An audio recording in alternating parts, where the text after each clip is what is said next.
तो सबसे पहले हम लोग क्या सीखेंगे भाई? जोड़ना, फिर घटाना, फिर गुणा करना और फिर भाग करना। एक्सप्रेशन का आप एडिशन, मल्टीप्लीकेशन, सब्ट्रैक्शन और डिवीजन अगर सीख गए तो फिर बड़े बड़े भी एक्सप्रेशन आ जाए, छोटे छोटे हैं तुरंत सॉल्व करोगे। ध्यान क्या रखना है, जब ऐड करना शुरू करो या सब्ट्रैक्शन शुरू करो तो ध्यान ये रखना है कि जो वेरिएबल आपके पास है उसी वेरिएबल को आप जोड़ सकते हो, उतनी ही पावर का जोड़ सकते हो, अदरवाइज ना जोड़ सकते हो ना घटा सकते हो। जैसे यहाँ देखो, पहला टर्म हमारा क्या है? 2x plus 5y। दूसरा टर्म क्या है हमारा? 7x plus 3y। तो चाहे आप नीचे लिख दो चाहे आप साइड में लिख दो। अगर नीचे लिखो तो ध्यान रखना उसके टर्म का जो भी टर्म है उस टर्म के नीचे वही टर्म लिखना। तो यहाँ क्या है? ये 7x, तो इसके नीचे लिख दो, और ये क्या है? 3y। प्लस कर दो इसको भाई, y y वाले ऐड करोगे और x x वाले ऐड करोगे, सिंपल सी बात है। कितना ऐड हो जाएगा? देखो ये कितना हो गया? 8y, और ये कितना हो गया? 9x। यही आपका आंसर है आसान। x x वाले जोड़ दो, y y वाले जोड़ दो। अब यहाँ x y है, कहीं x स्क्वायर y होगा, कहीं x क्यूब y होगा। मुझे भी क्या देखना है कि भाई पीछे के वेरिएबल जो है बिल्कुल सेम होने चाहिए। सेकंड क्वेश्चन में देखो भाई, इसमें क्या है आपका? 3x स्क्वायर y, और यहाँ क्या है? 7y square. अगला ऐड करना है, क्या 3x स्क्वायर कहीं पर है? देखिए ये पर x स्क्वायर y वाला, इसको इसके नीचे लिखो। फिर क्या y स्क्वायर वाला है, उसको उसके नीचे लिखो। अब आप कहेंगे सर ये 5x तो यहाँ पे है ही नहीं, इसको कहाँ लिखें? तो इसको सबसे बाद में लिखो, जो कहीं ना हो उसको सबसे अलग लिख लो। अब इसको ऐड कर दो, तो ये अकेले भाई साहब थे, अलग रहेंगे। y वाले मिल गए आपको, y स्क्वायर वाले, नंबर जोड़ दो, कितना हो जाएगा? 10x, sorry 10y square. अब इधर ऐड कर दो, कितने हो जाएंगे? 5x square y। था इजी ऐड करना, सीख गए? क्या करना है? सेम वेरिएबल वालों को एक साथ रखना और जोड़ देना है, और जो सेम ना मिल पाए उसको किनारे कर देना है। सेम काम हम करेंगे सब्ट्रैक्शन में, कुछ नया नहीं है। देखो किससे घटाना है भाई? 5x square plus 5x square plus 5y, और इसमें से माइनस क्या करना है? ये वाला। तो पहले देखें क्या इसके वेरिएबल यहाँ कहीं मिल रहे हैं। अगर मिल रहे हैं तो नीचे लिखेंगे, वरना साइड में लिखेंगे। तो भाई यहाँ लिखा 3x स्क्वायर मिल रहा है और 3y स्क्वायर भी मिल रहा है। लेकिन याद रखिएगा जब माइनस करते हैं तो नीचे के साइन चेंज कर देते हैं, तो यहाँ भी माइनस आ जाएगा और यहाँ भी माइनस आ जाएगा। भाई देखो घट जाए, कितना बचेगा? यहाँ केवल 2 ही बचेंगे। देखो 5y, सॉरी ये तो कटेगा ही नहीं, घटेगा ही नहीं, सॉरी नहीं गलत हो गया। यहाँ y की पावर 2 नहीं थी, y स्क्वायर नहीं था। अगर y स्क्वायर हो जाता तो फिर नहीं घटता, क्योंकि एक y था और एक y स्क्वायर था। सेम होना चाहिए भाई। अब दोनों सेम है, घट गए। यहाँ भी से देखो कितना बचेगा? 2x square. अब बताइए यहाँ प्लस लगाएं कि माइनस लगाएं? बीच में प्लस लगाएंगे, क्योंकि जो वैल्यू बड़ी होती है उसका साइन लगता है। 5y बड़ा है और 3y छोटा है, तो क्या लगेगा? प्लस। और यहाँ तो प्लस दिखाने की जरूरत ही नहीं है, आंसर हो गया भाई। आया समझ में? अब तो जगह बची नहीं। ऐसा करते हैं, इसको पहले नोट करिए फटाक से। तो भाई सबने ये वाला बना लिया, ये बनाया?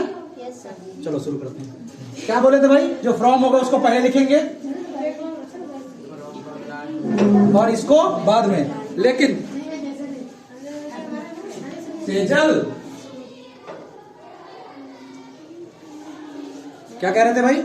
इसको बाद में लिखेंगे और इसको पहले।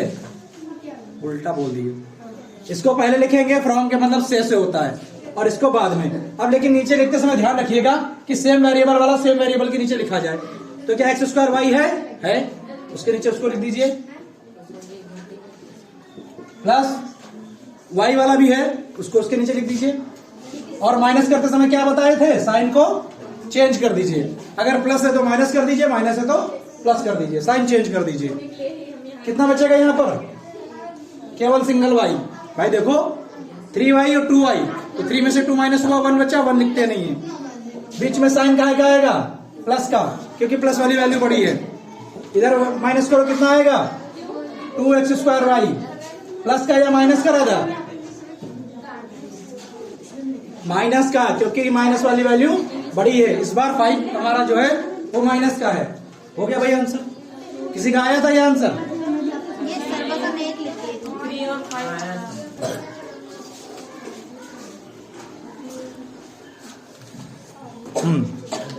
अरे सुरेश जी,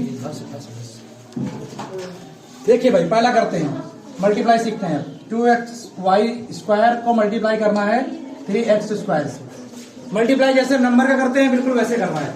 नंबर को नंबर से मल्टीप्लाई करो, वेरिएबल को वेरिएबल से मल्टीप्लाई करो। वो ध्यान रखना कि सेम वेरिएबल को सेम वेरिएबल से मल्टीप्लाई करना। लेकिन वेरिएबल को वेरिएबल से मल्टीप्लाई करते समय ऐसा नहीं होता कि 2 वेरिएबल को 3 वेरिएबल से मल्टीप्लाई कर दिया तो कुछ नया वेरिएबल बन जाएगा। नंबर में क्या होता है भाई, 2 3 जा 6 नया नंबर बन जाता है। वेरिएबल में ऐसा नहीं होता, सेम वेरिएबल को सेम वेरिएबल से अगर आप मल्टीप्लाई करते हो तो वेरिएबल वही रहता है, उसकी पावर बढ़ जाती है।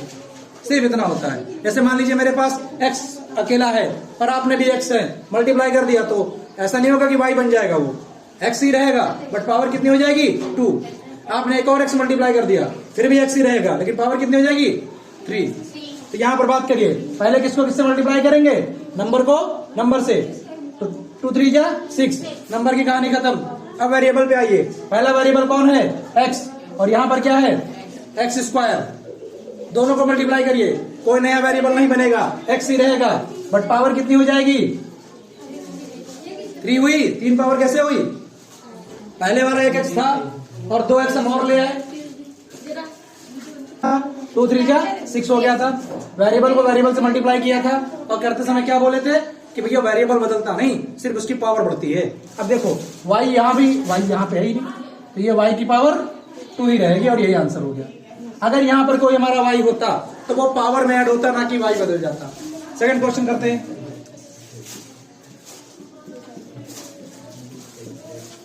देखिए इस क्वेश्चन में पहले तो क्या करेंगे, नंबर को नंबर से मल्टीप्लाई करेंगे। 3 5 जा 15 नंबर की कहानी खत्म हो गई। अब वेरिएबल पे आइए, यहाँ x की पावर 2 भी है, यहाँ भी x की पावर 2 है, कितना हो जाएगा x की पावर 4 हो जाएगा। नया नंबर नहीं, मतलब नया वेरिएबल मत ले आना। y के साथ क्या किया जाए, ऐसा ही लिख लिया जाए भाई, y के पास कोई है ही नहीं कि वो अपनी पावर बढ़ा सके, कहानी खत्म हो गई भाई।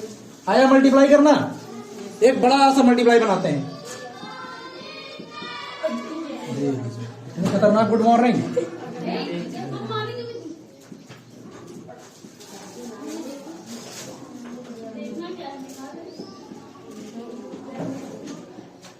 ये क्वेश्चन लेते हैं भाई, वीडियो में आ रहा है ठीक। हर्षित जी खड़े होइए, बताइए 2 क्वेश्चन बता चुके हैं, इस बार तो बनना चाहिए। बताइए जल्दी से क्या आएगा पहले, नंबर को नंबर से कितना बना, बैठ जाओ सुशीला खड़ी हो। अगला तुम बनाओ, क्या बनेगा, x कितने आएंगे, चुप रहो। 3 कैसे आए बताओ भी मुझे। 2 पावर रहेगी, 3 पावर रहेगी। यहाँ x के पास कितने x है, यहाँ 2 हैं और यहाँ कितने हैं, कितने हुए टोटल, तो x की पावर 3 आएगा ना। फिर इसमें क्या सोचना, बैठो सुरीली, y बताओ कितने आएंगे, y की पावर कितनी लगाए, एक भी ना लगाए। निशा खड़ी हो, बताइए 3। y की पावर कितनी लगेगी, 3 लगेगी। अच्छा हाँ, 2 यहाँ पर है और 1 यहाँ पर है, वेरी गुड। राजीव जी बैठ जाओ। बताइए जेड क्या कर रहे हैं, जेड 3 होगा। सिक्योरिटी चाहिए क्या तुमको भैया, 3 यहाँ पर, 1 जेड यहाँ पर भी तो है, छोटा सा नहीं दिख रहा, तो फिर कितने जेड की पावर हो गई, 4 हो गई। ये हो गया आंसर, बैठ जाओ। सबको मल्टीप्लाई आ गया, आसान था। अब डिवाइड सीखते हैं, चलो भाई फोकस। डिवाइड में कोई नई कहानी नहीं है भाई। जैसे हम ये आपको डिवाइड सिखा रहे थे, किसके, फ्रैक्शन के, किसी को याद है, तो मैंने कहा था कि भैया फ्रैक्शन के डिवाइड में आपको डिवाइड नहीं करना है, क्या करना है, मल्टीप्लाई। बस डिवाइड का साइन चेंज कर दो और जो चीज न्यूमरेटर में उसको डिनोमिनेटर कर दो और डिनोमिनेटर को न्यूमरेटर कर दो। सेम काम यही करना है। 5x² y ऐसे ही रहेगा, ठीक है। और क्या करेंगे, इस जो वैल्यू है, y का मतलब होता है डिवाइड कर देना। किससे कर देना, इससे डिवाइड करना है। इसको हम कर देंगे मल्टीप्लाई और क्या कर देंगे, साइन चेंज, सॉरी मतलब न्यूमरेटर को डिनोमिनेटर, डिनोमिनेटर को न्यूमरेटर। अब आप कहोगे सर इसके नीचे तो कुछ है ही नहीं, तो इसके नीचे क्या है, 1। जब आप इसको रिवर्स करोगे तो 1 ऊपर हो जाएगा और ये 3x² y² नीचे आ जाएगा। तो क्या बनेगा आपका, ये बन जाएगा 5 एक्स स्क्वायर वाई स्क्वायर और डिवाइड बन गया मल्टीप्लाई और हो गया 1/3 एक्स स्क्वायर और वाई स्क्वायर। अब आपको क्या करना है भाई, इसके नीचे कुछ नहीं है, क्या मान लीजिए, 1 ले लीजिए। इसके नीचे कुछ नहीं होता उसको 1 ले लीजिए डिनोमिनेटर में। क्या किया था, मल्टीप्लाई करना क्या सिखाया था भाई, याद है? फ्रैक्शन में मल्टीप्लाई करना क्या सिखाया था, न्यूमरेटर को न्यूमरेटर से, डिनोमिनेटर को डिनोमिनेटर से। तो देखिए 1 से कोई चीज मल्टीप्लाई होगी तो वही रहेगी, ठीक है भाई। 1 से कोई चीज मल्टीप्लाई रहेगी तो वही रहेगी, ठीक है भाई, यही आंसर है। बट अगर कोई ऐसी चीज है जो ऊपर नीचे दोनों जगह पर दिख जा रही है तो उसको काट भी सकते हो। कैसे, देखो यहाँ एक्स कितने हैं, 2, और यहाँ पे कितने हैं, कट गए। यहाँ वाई कितने हैं, 2, और यहाँ पे कितने हैं, 2, कट गए। तो बचा केवल क्या आंसर में, 5/3। यही आपका आंसर है। एक छोटा सा क्वेश्चन और करा देते हैं कंफ्यूजन थोड़ा दूर करने के लिए। मान लीजिए मेरे पास दिया है 3x² YZ और डिवाइड करना है 5x² Y से। क्या करना है, क्या करना है, जो पहले दिया है उसको अपर वैल्यू रखनी है, मतलब न्यूमरेटर में, और जो बाद में दिया उसको कहाँ लिखना है, डिनोमिनेटर में। बिल्कुल शॉर्ट में कर दिया। यहां से इतने स्टेप बच गए। क्या करो, जिससे डिवाइड करना है उसको नीचे लिख दो और जो है उसको ऊपर लिख दो, ठीक है। अब कुछ कटे तो काट दो, कुछ कटेगा भाई, देखिए 1 y से 1 y चला जाएगा, 2x से 2x चले जाएंगे और कुछ जाने का नहीं है। ऊपर बचा है 3 और क्या बचा है z, और नीचे क्या बचा है 5। ये आपका आंसर हो गया। तो आप यहां से मल्टीप्लाई में नहीं भी चेंज करो और डायरेक्ट ऐसे लिख दो, ये भी एक ट्रिक है। ये ज्यादा आसान लग रहा है ना, जो बाद वाला है उसको नीचे ले आओ और जो कटे काटो, जो ना कटे उसको वैसे ही लिख लो। नोट कर लो भाई। चलिए भाई, ये आपका होली होमवर्क हो गया, ठीक है। आज कितनी डेट है, 22 ही तो लिखिए। चलो भाई पूरा होमवर्क नोट कर लो।